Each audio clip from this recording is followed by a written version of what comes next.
తెలియక చేసిన పుణ్యం. పూర్వకాలమందు కాశీనాథుడనే ఒక యతీశ్వరుడు ఉండేవాడు. అతనికి ఇవ్వటమే కానీ పుచ్చుకొనటం అనేది తెలియదు.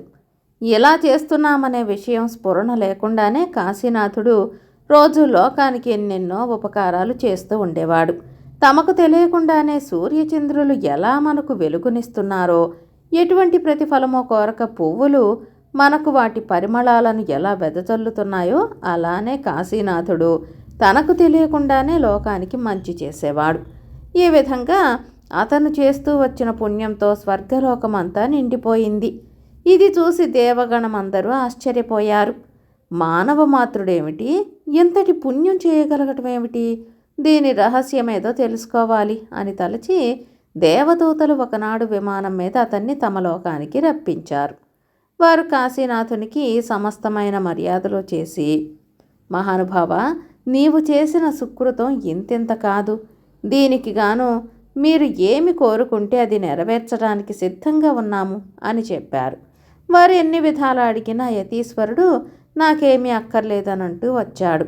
అప్పుడు దేవదూతలు, ఏమయ్యా స్వామి, నీవు నీ చేతులతో ఎవరిని తాకితే వాళ్లకు వ్యాధులు నయమై ఆరోగ్యవంతులయ్యేటట్టు చేయమన్నావా అన్నారు.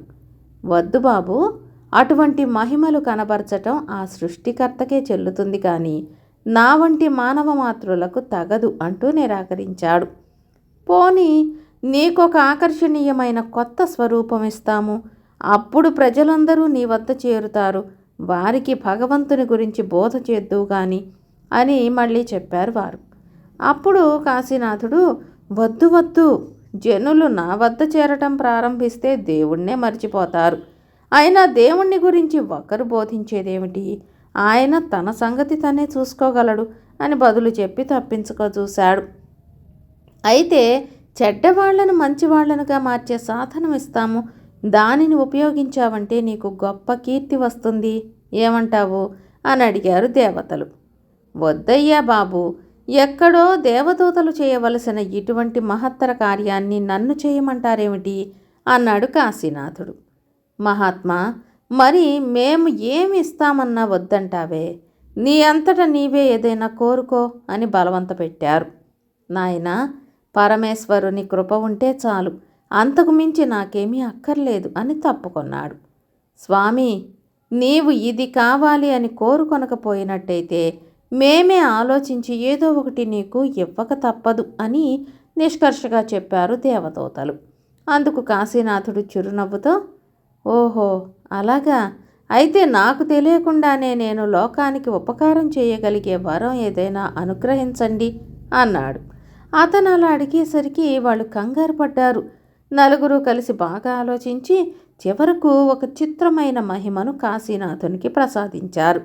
యతి నడిచేటప్పుడు వెనక వైపున ఇరుప్రక్కల నేల మీద అతని నీడ పడుతుంది కదా, అతనికి అగపడని ఆ నీడ పడినంత మేర ఒక మహత్తరమైన ప్రభావం కనపడుతుంది. అదేమిటి అంటే, ఆ నీడ తొక్కిన వాళ్లకు ఎటువంటి వ్యాధులైనా నయమైపోతాయి. మందులకు కుదరని మనోవ్యాధులు కూడా మాయమైపోతాయి. కాబట్టి విచారాలన్నీ తొలగిపోయి వాళ్ళు హాయిగా ఉంటారు. కాశీనాథుడు భూలోకానికి దిగివచ్చి మామూలుగా తన దారిని తను నడిచిపోతూ ఉంటే అతని నీడ పడినంత మేరలోనూ బీళ్లు పచ్చబడేవి, మోళ్లు చిగిర్చేవి, ఎండిపోయిన వాగులు స్వచ్ఛమైన జలంతో నిండిపోయేవి, పాలిపోయి కృషించి ఉన్న శిశువులు ఒక్క లిప్తలో తేరుకొని ఆరోగ్యవంతులై నవనవలాడుతూ ఉండేవాళ్ళు. ఇలా తమ బిడ్డలలో కలిగిన మార్పు చూసి వారిని కన్న తల్లులు పొంగిపోయేవాళ్ళు. లోకంలో ఇంత పని జరుగుతూ ఉంటే ఈ సంగతి కాస్తంతైనా కాశీనాథునికి తెలియదు. తన నీడలో ఇంతటి మహత్తు ఉన్నట్టు, ఆ మహిమ వల్ల లోకానికి గొప్ప ఉపకారం జరుగుతున్నట్టు కాశీనాథుడు ఎరగడు. ఇదే దేవదూతలు చేసిన చిత్రం. ప్రజలు ఏనాడైతే అతని నీడలోని మహిమను గుర్తించారో అప్పటినుంచి చడి చప్పుడు చేయకుండా యతీశ్వరుణ్ణి మెల్లగా వెంబడించి అతన్ని నీడపడిన ప్రదేశంలో ప్రవేశించి ఎవరికి కావలసిన సౌఖ్యాలు వారు పొందుతూ ఉండేవాళ్ళు. కథ సమాప్తం. చెవుల పండుగ. కొవ్వూరులో కోదండపాణి అనే ధనవంతుడు ఒక ఆయన ఉండేవాడు. ఆయనకు మామిడి పళ్ళంటే చాలా ఇష్టం. తన ఇంటికి సమీపంలోనే కొంత భూమి అమ్మకానికి వస్తే కొని అందులో రకరకాల మామిడి మొక్కలు దేశ దేశాల నుంచి రప్పించి నాటించాడు. స్వయంగా దగ్గరుండి మొక్కలకు నీళ్లు పోయించి అవి ఎప్పుడు ఎదిగి కాయలు కాస్తాయా, ఆ కాయలు మగ్గవేసి ఎప్పుడు పళ్ళు తిందామా అని ఎదురు చూసేవాడు. తోటలో చెట్లన్నింటికి ముందుగా ఒక్క ఇమాం పసందే కాపు కట్టింది. అది అపురూపంగా రెండే 2 కాయలు కాసింది. వాటిని ఏ చిలకలు కొట్టేయకుండా కాపాడుతూ వచ్చి ముదిరి పక్వానికొచ్చాయని తేలడంతోనే కోదండపాణి వాటిని కోసుకొచ్చి మొగ్గవేశాడు. మొదటి కాపు కనుక ఆ కాయలు బాగా పెద్దవిగా ఉండి పచ్చగా మగ్గి ఎంతో మనోహరంగా కనపడ్డాయి. కోదండపాణికి సుబ్బయ్య అనే ఒక వంటవాడు తప్ప పెళ్ళాం కానీ బిడ్డలు కానీ ఎవ్వరూ లేరు. ఆ మామిడి పళ్ళు కోసుకున్న నాడు ఎవరినైనా ఆప్తమిత్రుని పిలిచి ఆ ముక్కలతో విందు చేయాలని అతనికి అనిపించింది. కనుక జానకిరామయ్యను పిలుచుకొద్దామని బయలుదేరి అతను సగం దూరం వెళ్ళేటప్పటికీ ఒక పరదేశి ఎదురయ్యాడు. అతని ముఖం ఎక్కడో చూసినట్లు తోచింది. కోదండపాణి ఆలోచించటం మొదలెట్టి ఎప్పటికీ గుర్తురాక, ఏమండి మీదే ఊరు అని అడిగాడు. వచ్చిన ఆయన వచ్చి రాని తెలుగులో తనది కాశీ అని చెప్పాడు. చెప్పడమే కాకుండా అతను కోదండపాణిని గుర్తుపట్టి, కోదండపాణి అచ్చా అన్నాడు. కోదండపాణికి కూడా అతనెవరో గుర్తుకొచ్చింది. తను కాశీ వెళ్ళి అక్కడ నెల్లాళ్ళున్నప్పుడు వాళ్ళింటి పక్కనే బస చేశాడు తను. అతని పేరు గోవర్ధన పంతు. ఏమెలా వచ్చావని అడిగాడు కోదండపాణి. గోవర్ధన పంతు దక్షిణ దేశం యాత్రలకి వచ్చానని చెప్పాడు. కోదండపాణికి పంతు అంటే ఎక్కడలేని ప్రేమ పుట్టుకొచ్చి అతనిని తన ఇంటికి తీసుకుపోయి ఆ మామిడి పండు ముక్కలు అతనికే పెడదామనిపించింది. అందుచేత జానకిరామయ్య ఇంటికి వెళ్ళటం మానేసి పంతును వెంట పెట్టుకుని తన ఇంటికి చక్కా వచ్చాడు. పంతుని సావిట్లో కూర్చోబెట్టి తన పడక గదిలో బీరువాలో దాచి ఉంచిన ఆ 2 మామిడి పళ్ళు తీసి వంటింట్లో ఉన్న సుబ్బయ్య చేతికిచ్చి, సుబ్బయ్య ఈ పళ్ళు 2 చెక్కు తీసి చక్కా ముక్కలు కోసి ఒక వెండి కంచంలో సగం నాకు, మరో వెండి కంచంలో సగం వారికి వేసి తీసుకురా అని చెప్పి సావిట్లోకి వచ్చి గోవర్ధన పంతుతో ఆప్యాయంగా మాటలు మొదలుపెట్టాడు. సుబ్బయ్య తన సొంత చాకుతో మామిడి పళ్ళ చెక్కు తీసి ముక్కలు కోసి నోరు ఊరటం చేత వండబట్టలేక ఒక పండు ముక్క నోట్లో వేసుకుని తినేశాడు.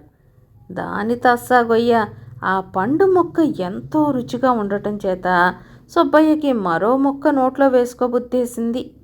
మరోహటల్లా ఇంకొకటల్లా వేరొకటి అయ్యి సావిట్లో ఉన్న ఆ ఇద్దరి మాట మరిచిపోయి సుబ్బయ్య 2 కంచాలలో ముక్కలు కూడా ఒక్కటైనా మిగల్చకుండా గుటకాయ స్వాహా చేసేసి ఊరుకున్నాడు.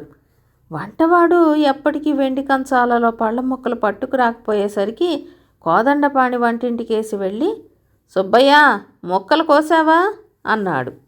సుబ్బయ్య, ఏం కొయ్యటం బాబు నా మొహం, మొండివాడి ముక్కులైనా తెగని మొద్దు కత్తులాయరు మన ఇంట్లో అంటూ చెక్కపేళ్లు చీల్చటం వల్ల మొనబోయిన చాపాటి కత్తి ఒకటి తెచ్చి కోదండపాణికి చూపెట్టాడు. కోదండపాణి ఒళ్ళు మండి, కత్తి పదునుగా లేదని కూర్చున్నావా, అవతల పెద్ద మనిషి కనిపెట్టుకునుంటే అంటూ ఆ కత్తి పుచ్చుకుని చెరచెర దొడ్లోకి వెళ్ళి సన్నెకల్లు మీద పెట్టి పరపర నూరటం మొదలెట్టాడు.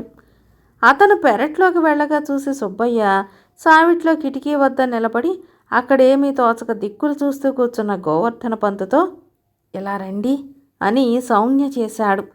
పంతు ఎందుకు చెప్పమా అనుకుంటూ లేచి కిటికీ వద్దకు వెళ్ళాడు. సుబ్బయ్య దూరంగా పెరట్లో కత్తి నూరుతున్న కోదండపాణిని పంతుకు చూపించి, దేఖో దేఖో అన్నాడు.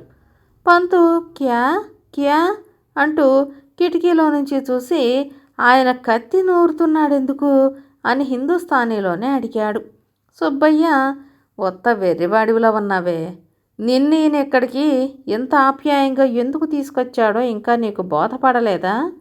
రోజు ఇలాగే ఎవడో ఒక పరదేశం లాక్కొచ్చి చెవులు 2 కోసేసి అమ్మవారికి నైవేద్యం పెడుతూ ఉంటాడు. ఈవేళ నీ కర్మం కాలి ఈయనకు నువ్వు దొరికావు. ఆ కత్తి నూరటంతోనే వచ్చి నీకు ఆ చెవులు పండగ చేసేస్తాడు అన్నాడు. ఆ మాట వినడంతోనే గోవర్ధన పంతు ఇది దక్షిణాదిని ఒక ఆచారం కామోననుకుని బేజారై పరుగుచ్చుకున్నాడు. పంతుని కొంత దూరం పోనిచ్చి సుబ్బయ్య పెరట్లో ఉన్న కోదండపాణికి వినపడేటట్టు దొంగ దొంగ అని అరవటం మొదలెట్టాడు. నూరుతూ ఉన్న కత్తితో కోదండపాణి సావిట్లోకి పరిగెత్తుకొచ్చి, ఎక్కడరా దొంగ అన్నాడు. అడుగో, మీరు స్నేహితుడంటూ తీసుకొచ్చిన ఆ పరదేశి మామిడి పళ్ళు రెండూ పట్టుకుని పారిపోతున్నాడు అన్నాడు. ఆ మాట వినటంతోనే కోదండపాణి, అయ్యో రెండూ పట్టుకుపోతున్నాడా అంటూ వీధిలోకి పరిగెత్తి, ఓయోయ్ పంతు, ఒక్కటి నన్ను కోసుకొనియ్యి అంటూ గోవర్ధన పంతు వెంటపడ్డాడు. దూరాన పరిగెత్తిపోతున్న పంతు ఒక్కటి అంటూ కత్తి పుచ్చుకుని తరుముకొస్తున్న కోదండపాణిని చూసి, అరే, ఒక చెవి కోసుకొనివ్వమంటావా? చెవి కాదు, చెవి మీద రోమమైనా తాకనివ్వను. ఎంత ద్రోహం తలపెట్టావు? ఈ మాట కాశీరా చెప్తా, కళ్ళు రెండు పీకి గంగలో పారేస్తాను అని కోపం వెళ్ళగక్కుతూ ఇంకా వేగంగా పరిగెత్తసాగాడు. కోదండపాణి కొంచెం లావుపాటి మనిషి కావటం చేత అతని పరుగు అందుకోలేక మొదటి కాపు 2 మామిడి పళ్ళల్లో తనకు ఒక్కటి దక్కకపోయినే అని విచారిస్తూ ఇంటికి తిరిగి వచ్చాడు. ఈలోగా సుబ్బయ్య టెంకలు 2 తీసుకుపోయి దొడ్లో గోతిలో కప్పెట్టి వచ్చి చక్కగా కూర్చున్నాడు. ఈ విధంగా పాపం కోదండపాణి నోట్లో కరక్కాయ పడింది. కథ సమాప్తం. తేలు కుట్టిన దొంగ. పూర్వం ఒక ఊళ్ళో ధనయ్య అనే వ్యాపారి ఉండేవాడు. అతనికి భార్య పిల్లలతో సహా కాశీయాత్ర చేసి వద్దామని బుద్ధి పుట్టింది. అప్పటికి అతని వద్ద 200 వరహాలున్నాయి. ఎంత పట్టుకెడితే అంతా ఖర్చు అవుతుందన్న భయం కొద్దీ 100 వరహాలు మాత్రమే తీసి మూటగట్టుకుని మిగతా 100 ఎక్కడైనా దాచుకు పెడదామనుకున్నాడు. ఎక్కడ దాచిపెడితే బాగుంటుంది అనే ఆలోచన తెగక స్నేహితుడైన సేనయ్యను సలహా అడిగాడు. అందుకు సేనయ్య, ఊరి బయట దెయ్యాల మర్రి కింద కప్పెట్టి వెళ్ళు, నీ సొమ్ము ఎక్కడికి పోతుంది కనుక అని చెప్పాడు. రాత్రి సద్దు మణగటంతోనే ధనయ్య 100 వరహాలు తీసుకుని దెయ్యాల మర్రి వద్దకు బయలుదేరాడు. రాత్రిపూట సొమ్ముతో ఊరి బయటకు ఒంటరిగా వెళ్ళటం మంచిది కాదనిపించి సేనయ్యను కూడా సాయం తీసుకుని వెళ్ళాడు. మర్రి క్రింద గజం లోతున గొయ్యి తీసి అందులో 100 వరహాలు పాతిపెట్టి వాళ్ళిద్దరూ తిరిగి చక్కా వచ్చారు. ధనయ్య తెల్లవారుజామునే సకుటుంబంగా కాశీకి బయలుదేరి వెళ్ళిపోయాడు. ఊరు విడిచి వెళ్ళాక అతగాడికి వరహాలను గురించిన యావే లేదు. వాటిని పాతిపెట్టి వచ్చిన సేనయ్యను మాత్రం అతని భార్య బంగారమ్మ, ఎక్కడికి వెళ్ళావయ్యా ఇంత రాత్రివేళ అని అడిగింది. అతను జరిగిన సంగతంతా చెప్పాడు. వరహాల మాట వినటంతోనే బంగారమ్మకు దుర్బుద్ధి పుట్టి ఆ వరహాలను తవ్వి తీసుకురమ్మని మొగుణ్ణి వేధించింది. నమ్మిక స్వామి ద్రోహం చెయ్యమంటావా దుర్మార్గురాలా అని సేనయ్య పెళ్ళాం మీద కోప్పడ్డాడు. కాని బంగారమ్మ, ఆ వరహాలు తెచ్చావా సరే, లేకపోతే నూతులో పడి చేస్తా అని భయపెట్టేసరికి నోరెత్తక రాత్రికి రాత్రి వెళ్ళి గొయ్యి తవ్వి వరహాలు తెచ్చి పెళ్ళానికి సమర్పించాడు. ఆవిడ ఆ సొమ్ముతో వంటి నిండా నగలు చేయించుకుని వయ్యారంగా తిప్పుకుంటూ బంగారమ్మ అనే పేరు సార్థకం చేసుకుంది. ధనయ్య పెళ్ళాం బిడ్డలతో కాశీ నుంచి తిరిగి వచ్చేటప్పటికి చాలా రోజులు పట్టింది. పట్టుకు వెళ్ళిన డబ్బు ఖర్చయిపోవటం వల్ల ఇంటికి రావటంతోనే సొమ్ము అవసరమై అతగాడు వచ్చిన నాటి రాత్రే మర్రి చెట్టు వద్దకు వెళ్ళి గొయ్యి తిరగదీశాడు. చూస్తేముంది, ఖాళీ. ఎంత ద్రోహం చేశాడు సేనయ్య! నేను వెళ్ళగా చూసి నా సొమ్ము అపహరించాడా అని గుండె బాదుకుంటూ ఇంటికి తిరిగి వచ్చి భార్యతో చెప్పుకొని బావురుమన్నాడు. తెలివైన లక్ష్మమ్మ భర్తను సముదాయించి, వెళ్ళి అడిగినంత మాత్రాన మనకు సొమ్ము వస్తుందా? పోనీ 4 పెద్ద మనుషులతోటి చెప్పి రాబట్టుకుందామా అంటే సాక్ష్యమా సంపన్నమా? అయినా నాకు ఒక చక్కటి ఉపాయం తోస్తోంది. మీకు నచ్చితే అలాగ చెయ్యండి అని ఏదో రహస్యం భర్త చెవిలో చెప్పింది. ధనయ్య వెంటనే బయలుదేరి సేనయ్య ఇంటికి చేరుకున్నాడు. అతగాడి ముఖంలో ఎక్కడ సొమ్ము పోయిన విచారమే కనపడటం లేదు. అతన్ని చూసిన సేనయ్య తాను చేసిన పని ధనయ్యకు తెలియదనే అనుకున్నాడు. ధనయ్య ఆ మాట ఈ మాట మాట్లాడటం మొదలుపెట్టి, యాత్రకు బయలుదేరిన ముహూర్తం నాకు చాలా మంచిదైంది సేనయ్య. అందరూ యాత్రకని వెళ్ళి ఇంటి వద్ద నుంచి పట్టుకు వెళ్ళింది కాస్త ఖర్చు పెట్టుకొస్తారు. అలాగ కాకుండా నేను కాశీలో వ్యాపారం పెట్టి కాస్తా కోస్తా కాదు 1000 వరహాల దాకా ఆర్జించుకొచ్చాను అన్నాడు ధనయ్య. సేనయ్య బంగారమ్మ కూడా ధనయ్య అదృష్టం ఏమదృష్టం అని అసూయ కొద్దీ చప్పరించారు. ధనయ్య మళ్ళీ అందుకుని, కాశీ విశ్వేశ్వరుడు 1000 వరహాలు ఇప్పించాడు, రామేశ్వరంలో పరమేశ్వరుడు ఎంత ఇప్పిస్తాడో ఆ యాత్ర కూడా చేసి వద్దామంటోంది మా ఇల్లాలు. 4 రోజుల్లో బయలుదేరి రామేశ్వరం కూడా వెళ్ళొస్తానయ్యా అన్నాడు. తప్పకుండా వెళ్ళి రావాల్సిందే అన్నాడు సేనయ్య. ధనయ్య కంఠస్వరం తగ్గించి రహస్యంగా, సేనయ్య, నేను రామేశ్వరం వెళ్ళేలోపుగా మనం ఓ మాటు ఆ మర్రి దగ్గరికి వెళ్ళి రావాలోయ్. ఏమంటే కాశీ నుంచి తెచ్చుకున్న 1000 వరహాలు కూడా అక్కడ దాచిపోదామని ఉంది అన్నాడు.